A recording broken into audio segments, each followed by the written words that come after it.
સાથીઓ જય ભીમ.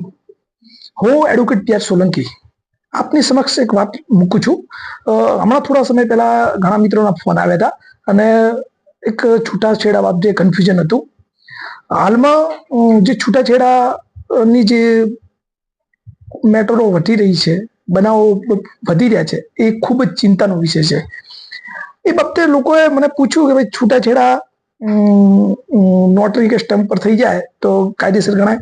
તો એ લોકોને એમ કહું છું, એ કાયદેસર નથી, ગેરકાયદેસર. ઘણા લોકો નોટરી સમક્ષ અને સબ રજિસ્ટ્રાર સમક્ષ જઈ અને લખાણ કરી અને જલ્દી ફટાફટ છૂટાછેડા કરી દેતા હોય ઉતાવળમાં, કો તો કાયદાનું જ્ઞાન ના હોય. એટલે ઘણા લોકો સમાજ ભેગા કરતો કે સમાજ છે એટલે વાંધો નહીં, પણ પાછળથી આ વસ્તુ નડે છે.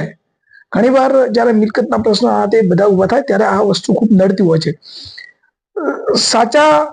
સાચી જે રીત છે છૂટાછેડાની એ ફેમિલી કોર્ટમાં જ થાય છે અને HMP જે હિન્દુ મેરેજ એક્ટ મુજબ જે છૂટાછેડા થઈ શકશે.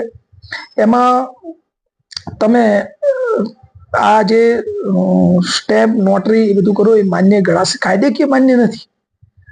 તમારા સંતોષ માટે બરોબર છે, પણ કાલે જ્યારે પણ કોઈ પ્રશ્ન ઉભો થશે ત્યારે આ માન્ય ગણાશે નહીં. એટલા માટે ઘણા લોકોએ મને ફોન મેસેજ દ્વારા કીધું, એટલે હું આ વિડીયો બનાવી એમને કહું છું અને તમામ લોકોને પણ જણાવું છું. હવે આ હાલની જે આગળ કીધું એવી રીતના હાલની જે પરિસ્થિતિમાં જે છૂટાછેડાના બનાવો વધી રહ્યા છે, ખૂબ ચિંતાનો વિષય છે. જેમ બને એમ સામાજિક અને પોતાના ઘર પરિવાર સાથે મળી અને આનું સોલ્યુશન લાવવું જોઈએ. કોર્ટ સુધી જાઓ એના પહેલા તમારા ઘર સુધી જ સમાધાન થઈ જાય અને ભેગા થાય એવી કોશિશ કરવી જોઈએ. આભાર. જય ભીમ, જય ભારત, જય સંવિધાન.